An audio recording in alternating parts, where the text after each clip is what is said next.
Good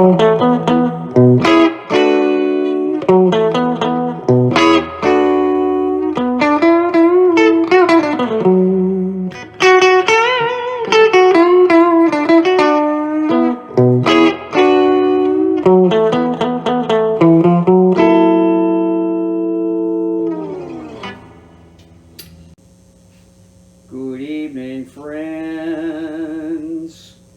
Right here we got a 64 Super Reverb. I'm going to give it a little sound test here. But first, I want to show you how I basically made a few little improvements and a little bit of maintenance. There wasn't anything wrong with it. So if that sounds interesting, I'm going to show you the inside of a completely, well, 90% original 1964 December Super Reverb. What I have here is a absolutely pristine 99% original December 1964 Super Reverb. I'm going to show the assembly of this and what's been done and what I'm going to do. Instead of reassembling it, I'm going to show each part as I assemble it. First thing that's got to go is those. They're okay, but I'm going to put in the good ones. We got some JJ tubes there. Those are okay. I don't like their rectifiers. And this one, I'm not familiar with that tube, that brand. Got some Russian Sovtex. I'm going to put some new old stock stuff in there. And look at this, made in Japan, or sorry, made in China. But geez, does that look like a freaking Mullard? It's not.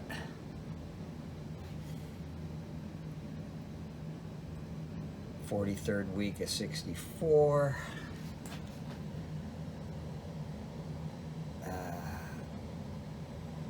38th week of 64. 45th week of 64. And wow, 51st week of 64. So this is probably one of the last supers made before CBS took over. Alright, so just take a look at this. There's been some work done and it's decent. So they replaced those electrolytics. Everything else is pretty much unmolested. Electrolytics replaced there, and nicely done in the bias board. They replaced those resistors on the power tubes, and this is all stuff I would have done, and I would have used that quality. Let's see if we can do it a little better, just a little bit more titillating. Look at that. I believe that's the 52nd week of 64. This really is one of the last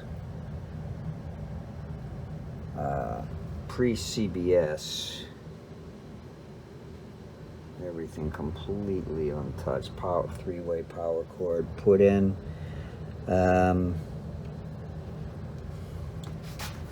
Unfortunately, they didn't do correct AC wiring, but that's okay. I'll fix that. I'm going to neutralize that ground switch. Alright. Looks like they robbed the death cap out of there. I probably would have done the same thing. They're quite valuable these days. Alright. One other thing I just noticed, they put a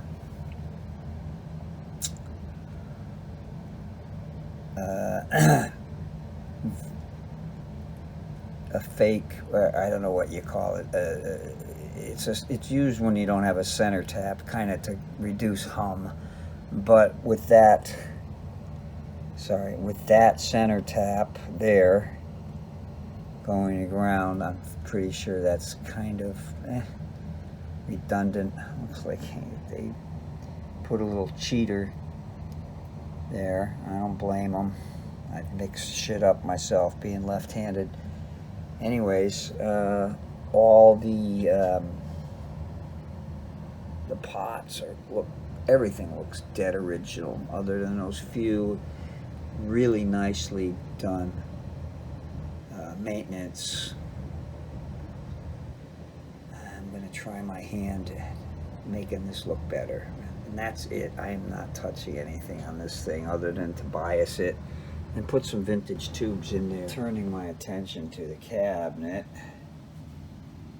looks like someone ripped that, unfortunately, and I don't see, oh, there is a number there. Letter, sorry. It looks like an NL.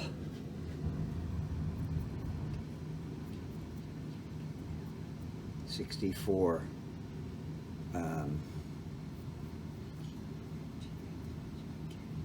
Yeah, 12th month of '64 was stamped. Now then, I'm pretty sure these are 1998 Eminence speakers, such as was used in the first reissue Basemans. They sound really, really nice, but I've got some Jensen P10Rs that are just dying to be used for something. They're just burning a hole in my basement. Alright, there's the interior. I'm going to swap out those speakers now. Here's the reverb tank removed. I think I might, I might just clean that out with some soap and water. It looks pretty funky, but I've seen way worse. Looks like the original reverb tank.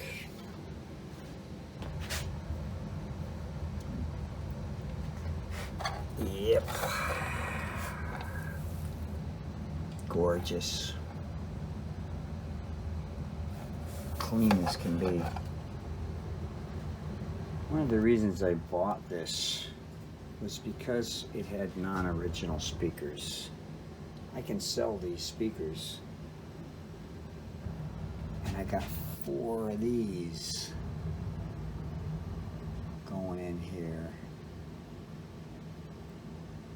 Nice P10Rs. This is what Leo would have put in here, I believe, if Russia hadn't jacked the price of cobalt through the roof during the Cold War. Okay, that's better. Got some 50s P10Rs in there. That's a fake logo. I may put them all on there, I don't know.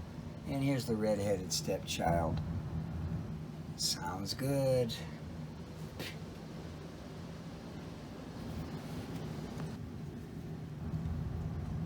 Couple observations. That's nicely done. Put it back in the same screw holes. Also, when you're using these star washers, put them back the same way. Don't flip them over and then grind the patina off.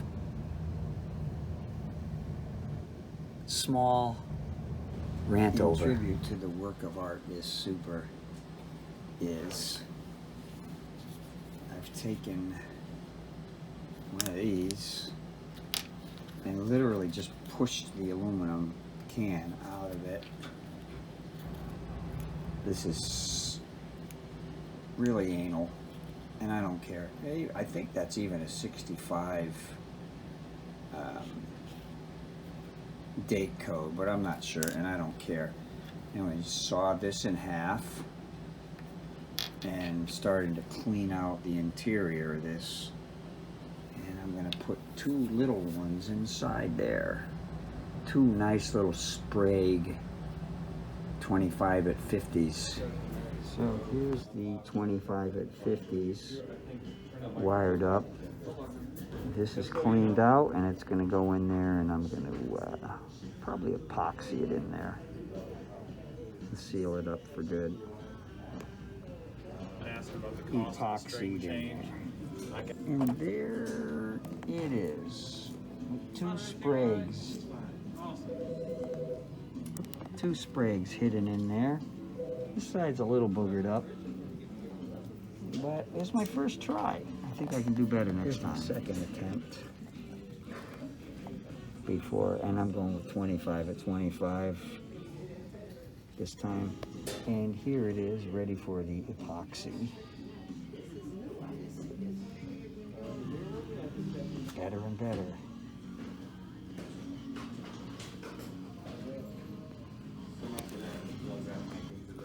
All right, the second try came out much better. Let me just color that end a little bit, as my friend Bill would say. Not too bad. Not too bad. Two brand new Spragues in the old, anally approved.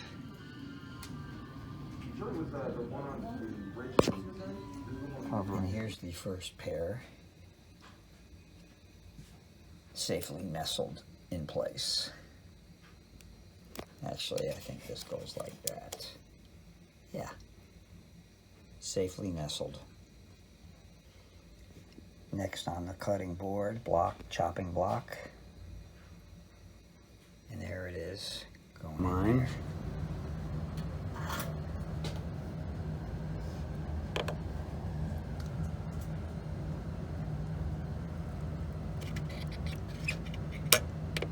Look at that. It's held in by the solder. See that? Held in by the solder, that's it. You need to make a mechanical connection. You can't just stick the component on there and hope that 20 years later it's still going to be connected. Solder is lead. Not too much strength, like that. All in the hole and grounded, just like the original. Call me crazy. One more double to go, and a single, and I'm done with that part. And here's the third one. This one came out really, really good.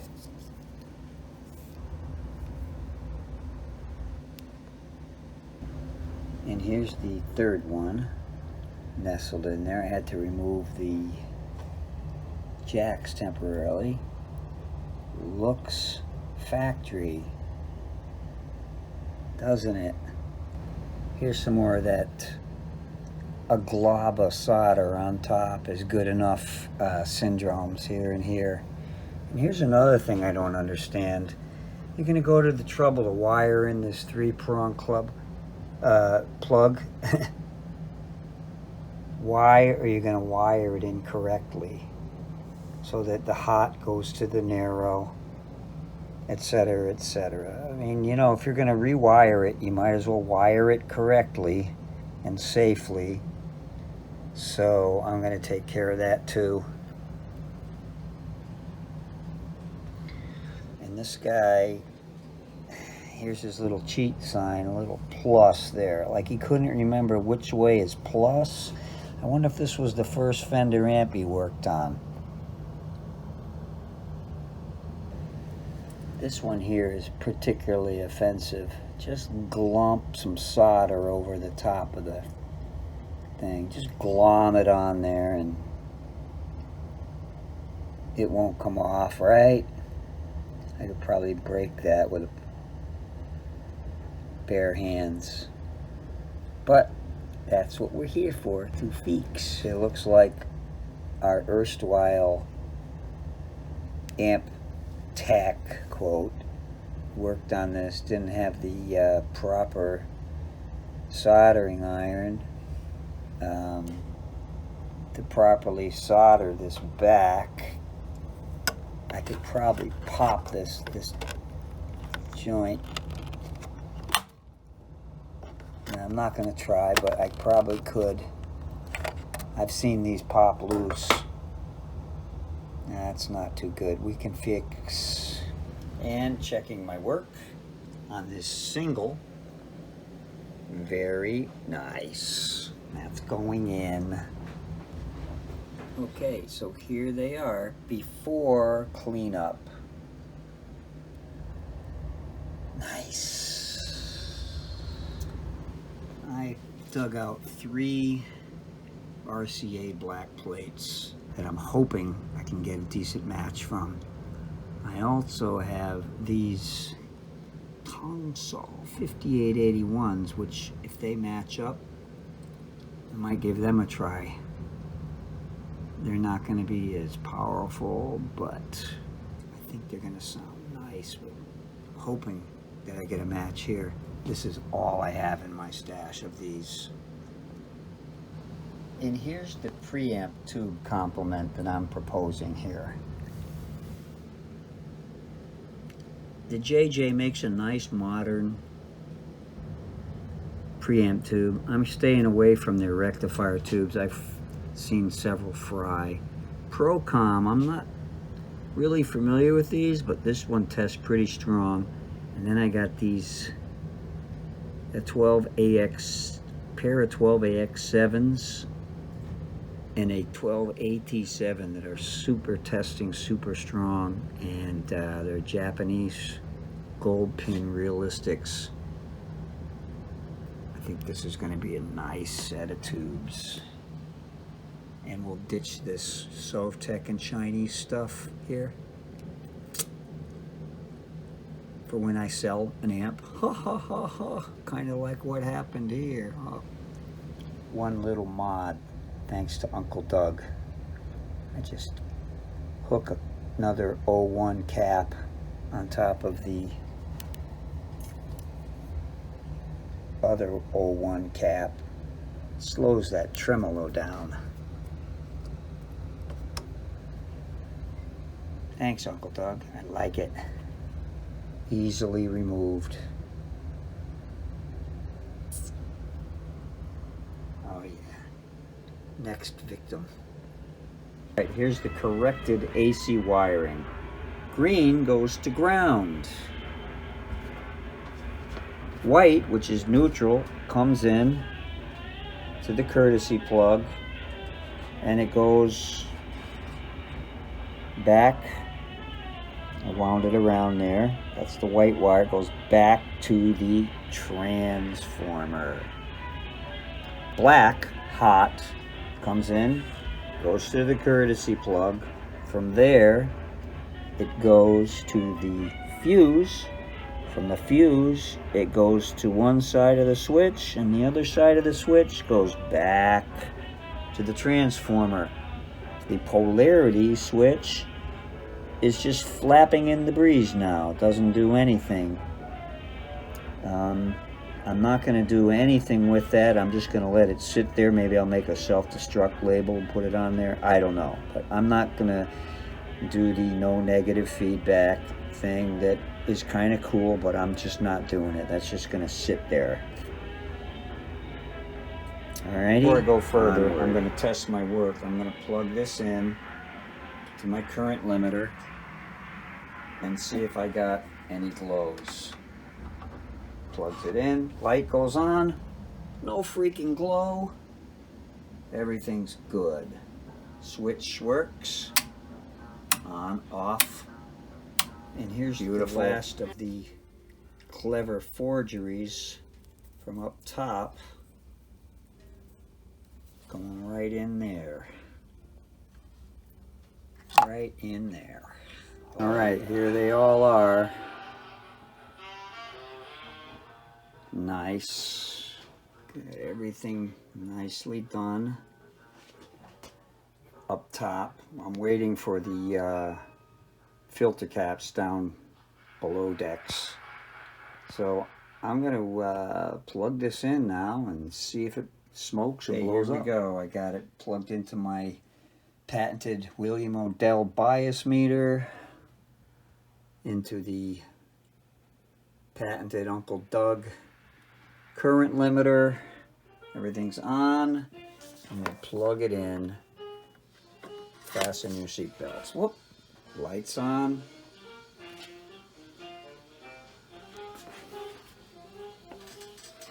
Looks like the tubes are glowing. And checking, they're not a very well matched set of tubes. So I got one more shot at my 3 out of 3. It might sound good anyway, but I'm going to try the other one, see if I can get a better match. This one is at like drawing 32 and 20, so let me see what I got. Here's the other one. One's already warm. And here comes the other one. Up, up. Oh yeah, that is a nice match. Wow. That's sweet. I'm going to leave it just like that. Maybe crank the bias up a little bit. Giggles, I'm trying these tongue saw 5881s here. See what they pull.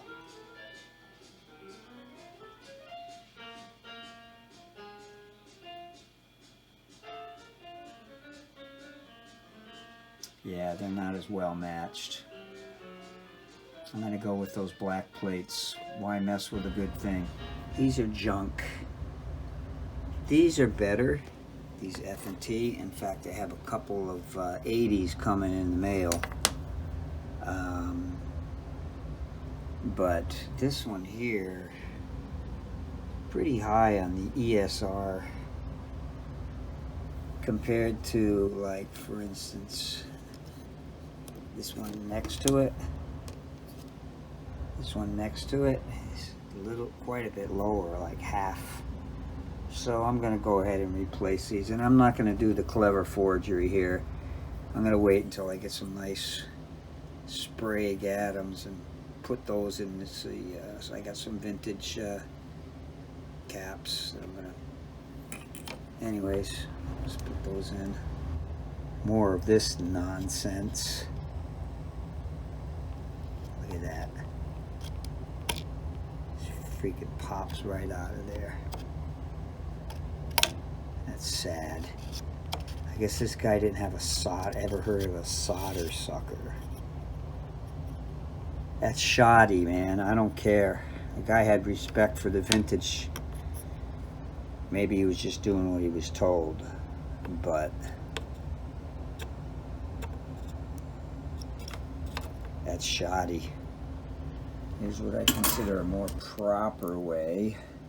Instead of just cutting the whole component and leaving the end in there, you cut it, you lift the other components that are staying out, taking time to measure these while you're at it and make sure they're good, and you suck the solder out. Those are grounds going to the next, so I leave those. Right, wired up. I already plugged it in and tested the voltages, so it's time to button this baby up. On the AB763 circuit, as you all know, the tone controls also act as volume. So anyway, right here I got the volume at about 5, treble and middle off, and the bass is up to about 2. And it's loud for and I got the reverb on about 3.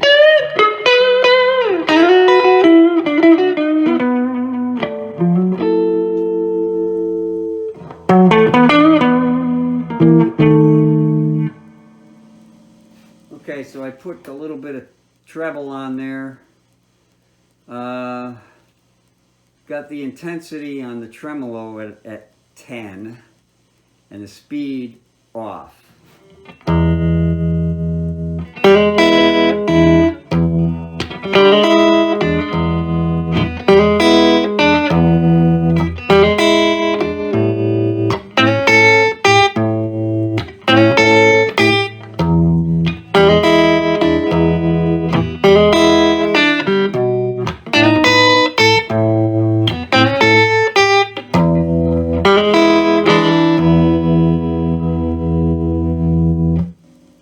Okay, here's the reverb about up halfway and the speed's up about halfway.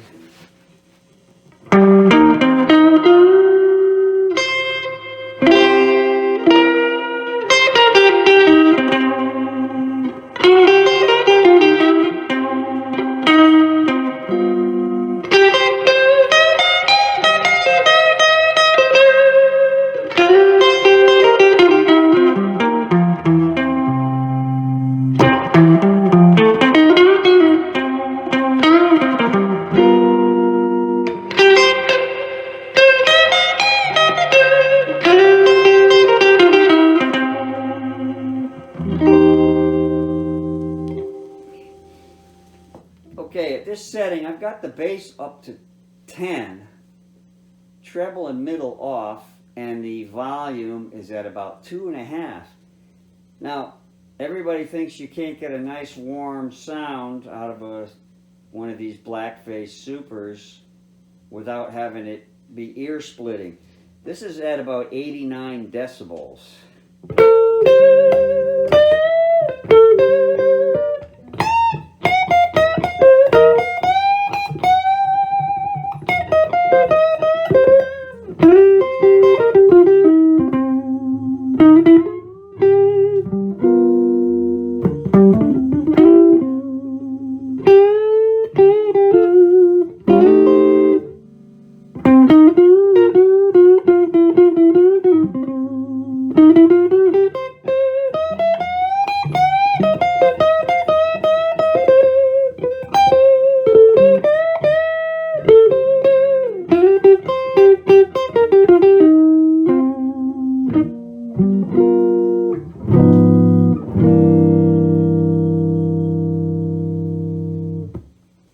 Okay, well that just about wraps up this demo, and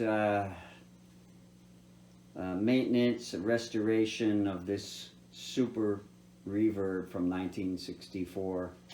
It didn't need much, but as you can see from the video, it did have a couple of little tweaks that I did just to titillate my sensibilities. Alrighty. Thanks for watching. Hope this helps.